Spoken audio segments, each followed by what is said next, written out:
ത്രിയേകാദൈവത്തിൻ്റെ അതിപരിശുദ്ധമായ തിരുനാമം മഹത്വപ്പെടുമാറാകട്ടെ. കാനാവിൽ നിന്ന് കാൽവറിയിലേക്കുള്ള നമ്മുടെ യാത്രയുടെ സഞ്ചാരം തുടങ്ങിയിട്ട് അതിൻ്റെ പൂർത്തീകരണത്തിലേക്ക് നാം എല്ലാം അടുത്തുകൊണ്ടിരിക്കുകയാണല്ലോ. നാം എന്തിനാണ് നമ്മുടെ ജീവിതത്തിൽ നോമ്പും ഉപവാസവുമൊക്കെ എടുക്കുന്നത് എന്ന് ചിന്തിക്കേണ്ടിയിരിക്കുന്നു. പിതാക്കന്മാർ പഠിപ്പിക്കുന്നത് നോമ്പാലും പ്രാർത്ഥനയാലുമല്ലാതെ ഈ ജാതിക്കൊരു മാറ്റമുണ്ടാവുകയില്ല എന്ന്. എന്തെങ്കിലും ഒരു മാറ്റം ഉണ്ടാകണമെങ്കിൽ നോമ്പാലും പ്രാർത്ഥനയാലുമേ സാധ്യമാകുകയുള്ളൂ എന്ന് പൗരസ്ത്യ പിതാക്കന്മാർ പഠിപ്പിക്കുന്നു.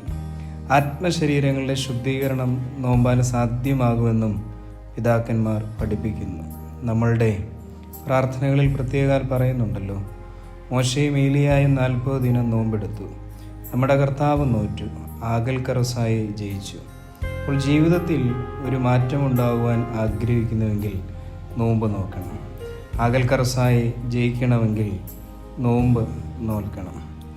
സെറൂഗിലെ മാർ യാക്കോബ എന്ന് പറയുന്ന സുറിയാനി പിതാവ് ഇപ്രകാരം പറയുന്നുണ്ട്: ഉപവാസത്തോട് കൂടിയ പ്രാർത്ഥനയും അനുതാപപൂർണമായ പ്രവൃത്തിയും സമന്വയിച്ചാൽ സൃഷ്ടികളുടെ ഉടയവനെ പ്രീതിപ്പെടുത്തുവാനായിട്ട് സാധ്യമാകുമെന്ന്.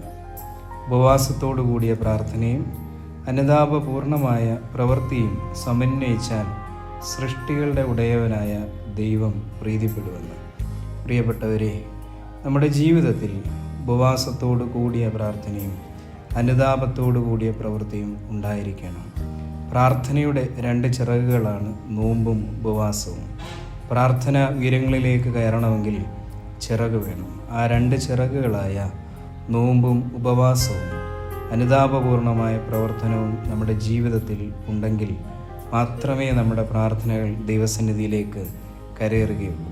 ഇവ 2 ഉണ്ടെങ്കിൽ സൃഷ്ടികളെ ഉടയവനെ നമുക്ക് പ്രീതിപ്പെടുത്തുവാനും സാധ്യമാകും. അതിലൂടെ നമുക്ക് മുമ്പിലേക്ക് വരുന്ന ഒഴിച്ചുകൂടാനാകാത്ത എല്ലാ ശിക്ഷകളെയും അവൻ നീക്കിക്കളയുകയും ചെയ്യും. അതിന് പ്രിയപ്പെട്ടവരെ, പരിശുദ്ധമായ ഈ നോമ്പിലൂടെ നമുക്ക് സാധ്യമാകട്ടെ. നോമ്പും ഉപവാസവും പ്രാർത്ഥനയുമെല്ലാം വലിയൊരു ആയുധമായി മാറ്റത്തിനു വേണ്ടി, ആകൽക്കറസായി ജയിക്കുവാൻ വേണ്ടി, സൃഷ്ടികളുടെ ഉടയവനെ പ്രീതിപ്പെടുത്തുവാൻ വേണ്ടി, അതിലൂടെ നമുക്ക് വരാനിരിക്കുന്ന മഹാശിക്ഷകളെ നീക്കളയുവാൻ ഇടയാകട്ടെ എന്ന് പ്രാർത്ഥിച്ചുകൊണ്ട് വാക്കുകൾ നിർത്തുന്നു. ദൈവനാമം മാത്രം മഹത്വപ്പെടുമാറാകട്ടെ.